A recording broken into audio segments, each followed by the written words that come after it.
Hello everyone, Sheila back again. Welcome to my channel. And as you can see, I am knitting more little hats. I have two of them. I'm going down my granddaughter's soon. It is now 1 o'clock and I'll be leaving about 3/4 of an hour to go down to my granddaughter's. Thought I'd do one or two little hats because I haven't done any, that's all. I've done those two little ones. This will be three. And I think I have 2, 4, 6, 8. So do 8 rows and then start doing the decreasing on the little hats for them. But I also have some green and white ones to do for them because they want elf hats as well. So I'm going to have to I'll take this down and take some of the green down my granddaughter's with me as well to do some of them while I'm at my granddaughter's. And like saying, I had to do a little bit shopping this morning. I'll put a little shopping video up because I've got 4 birthdays within days of each other. So I had to get some cards and I had 1 or 2 little things to get. So I nipped out for a little bit shopping and I thought I would come back. I'll do a little video to let you know what's been going on. I think Friday. I don't know where all of these orders has been coming from, but on Friday I had writer's cramp. I had that many orders for my knitting patterns, not just my new one, all the other ones. You know, I hadn't had many patterns for a few days, well, for quite some time actually. And then all of a sudden on this Friday, there were just loads wanting these patterns. And I also had one for a lady called Veronica who lives in Spain, and she always buys, as soon as I have a new pattern comes out, she always buys it. Well, I had wrote it out, and all the other ones I had wrote them out and I put the stamps on because I had stamps for most of them, but I had to buy some stamps as well because I ran out of stamps. So all the ones I had written out and I put the stamps on, and the other ones that I had to put stamps on, I put it in my bag, and I had a parcel as well. And I put the ones that needed stamps on one side of the parcel and the one with the stamps on the other side. And when I went to the post office, the ones with the stamps, I was just going to put them straight into the post box and then go into the post office with the parcel and the letter with the pattern in that's going to Spain, because that one has to have a printed out stamp from the post thing inside. So I took all the letters out. I had the stamps on and put them in the post box, only I didn't realise the one that was going to Spain was amongst them, and I posted that one without a stamp on. So I went into the post office and put the parcel in and got all the stamps for the other ones. It wasn't until I went inside and went to get the stamps for the other ones, and I put the parcel on to get weighed and that, and I'm looking for the letter for going to Spain. I couldn't find it. It wasn't there, and I realised what I had done. I had put it in with the others. So anyway, I was telling the postmaster and the thing what had happened, and he says, well, you can always hang around outside the post box, he says, until they come and empty it and see if you can get it back. But he says, I don't know what time they come. He says they come sometimes early, sometimes they're late. And after, he says, you could find out what time the sorting office is open. He says, and go down there. You might be able to get it back from there.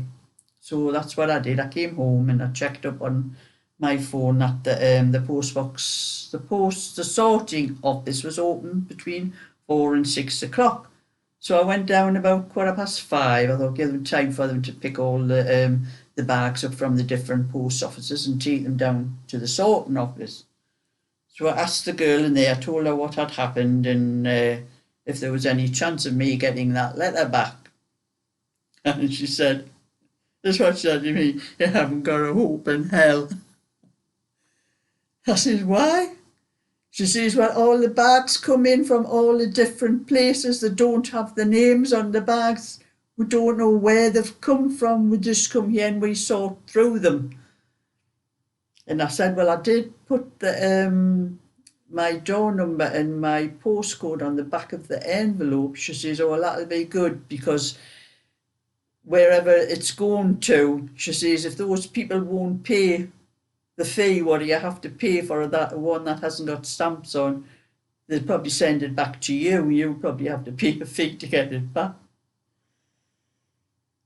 So I was asking if any idea what that fee would be, because I know it cost me £5 for a couple of times I've had cards or letters that had no stamp on, and it's cost me £5 to get it from the post office, just a letter. Sometimes it was just a card, a Christmas card that was 2 weeks after Christmas, but she had no idea. So I said, well, I'm just going to have to message Veronica, that's then the lady who was going to in Spain, and tell her what happened. So I did, but Veronica was very good about it, and I told her just to tell me how much it costs for her to get it, and I'll send it through the PayPal back to her. But I think what I will do is if I don't hear from her before, I have 1 or 2 more patterns that I'm going to print out and make PDFs for. And Veronica always buys my patterns as soon as they come out, so I'll just send her one free without any charge. The charge will be whatever she's had to pay to get the other one. So that's what I'm going to do. And that was my Friday. And Saturday, my friend talked me to go into Keswick with her again. I said I wouldn't go with her after last year, but she promised she would walk around a bit more and go around by the lake and things like that. But we get on the bus. My friend used to actually work on those buses years ago with the children's trips and that. And the bus station is just round the corner from where she lived. So I got to her house for about 8:15, and then we walked around to the garage at 8:30.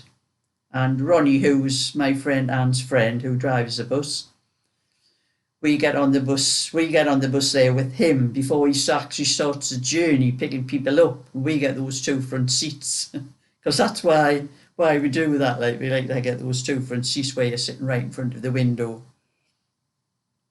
So we were sitting on the bus and getting dirty looks at everybody that got on, thinking they were the first ones on the bus for those 2 seats. But everybody seems to want those 2 seats, but we had them.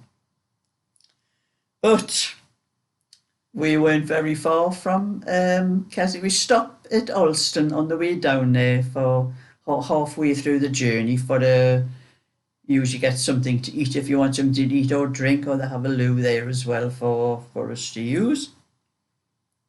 And that's where we stopped, and then carried on with the journey.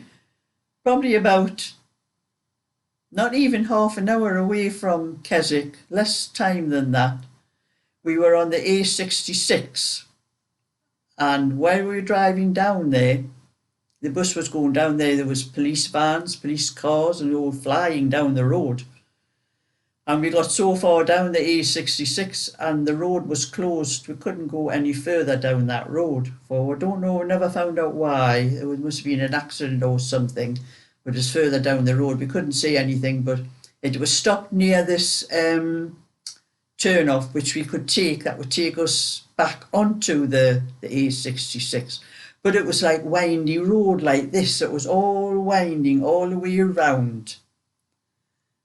And there were very narrow roads where there was enough for cars to go, that way and come back down the other way. There was enough for the 2 cars passing each other on the road.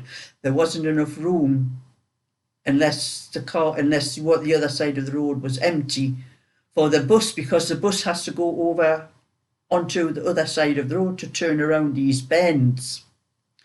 Well, these cars weren't stopping that were coming down. They were just kept coming down, and the driver was putting his hand up like this, trying to get them to stop and pull into the side of the road. So we were doing it, me and my friend were doing it, we were putting our hands up, and these cars just kept coming down and down. We must have sat there for about 10 minutes before one driver of like a van, quite a big van, he realised what was happening, and he stopped and pulled in as far as he could up the side of the road, up near the top of the way the bend was. He stopped there and held up all the traffic on his end. So we managed to go across over the road and round to get round the bend. Well, that was one bend. We had about half a dozen of those bends like that. It took us an hour to get around what should have took about 5 minutes because of all these bends on the roads and the traffic not stopping in that, for us. But we did eventually get back onto the A66, so we were about an hour behind time getting into Keswick.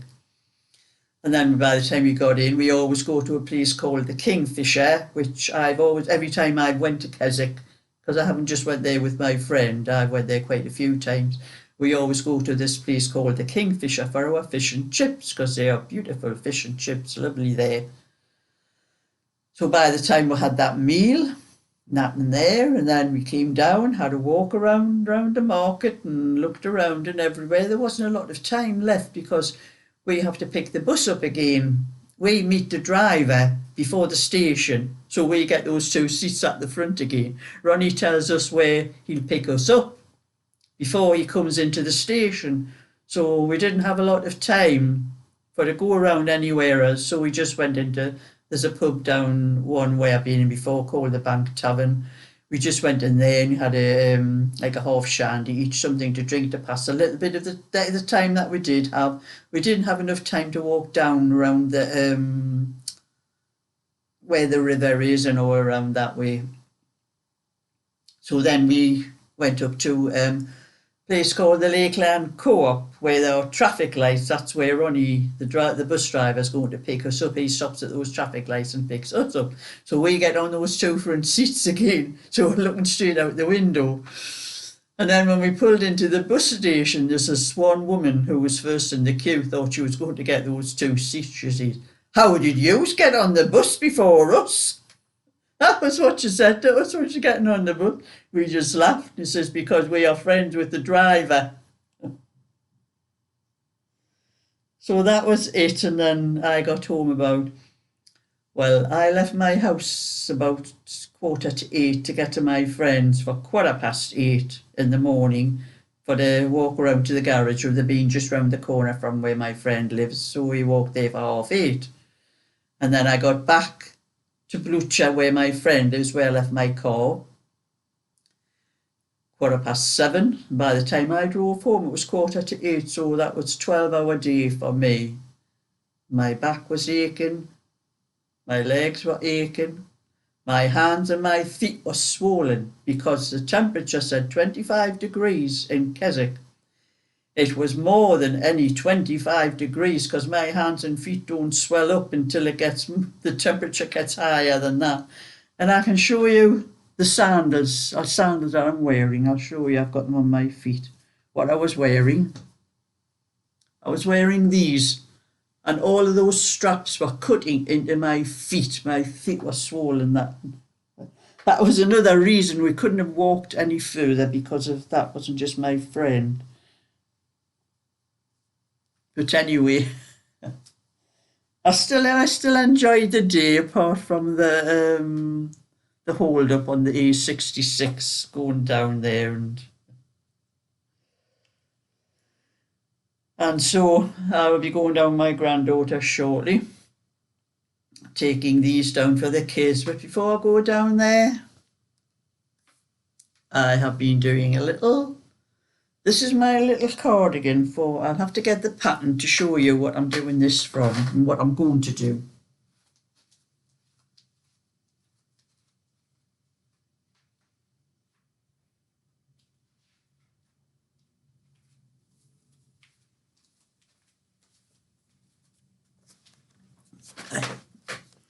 This pattern here, this is the one I'm doing this little cardigan from. I've already done a little cardigan and a little beanie hat. Well, the pattern hasn't got a hat on, and a lady messaged me who bought it on Etsy and asked, there was a fault with the second size on the pattern, the number of the stitches that you have for the fronts, for the the bands on the front. I had put at the start of the pattern to put 4, but later on I had 5. So I had made a little fault, and I hadn't even realised, nobody else had realised either, because I've sold hundreds of that pattern. So the lady told me about that fault, so I altered the pattern. But then she messaged me after I altered the pattern. And I even altered how I had it written out on here, because a lot of my patterns I didn't say that on the front that they were in double knitting. So that's what I did. I altered the name on the pattern, and I put in one corner the number of the pattern, which was 006. It was my 6th pattern after I'd done that. And then I thought, I've done that little, I had actually knit the little cardigan in the 2nd size with the little beanie hat. I had actually knitted it, the whole thing, for to work out the fault that the lady had told me about. And I'd actually knitted it, and I thought I'll carry on knitting the whole thing. I wasn't going to pull out what I had done, so I knitted the whole thing, and I thought I'll sell it. And then I thought, I think I'm going to change the picture on there. I'm going to put that, because the lady messaged me again and asked me if I had a hat for that pattern. Well, I didn't have a hat, so I made a hat out of what I had left of the wool, and I had just enough to do a little beanie. And then I thought, I've knitted the 1st size on it. I've just finished knitting it, actually wants sewn up.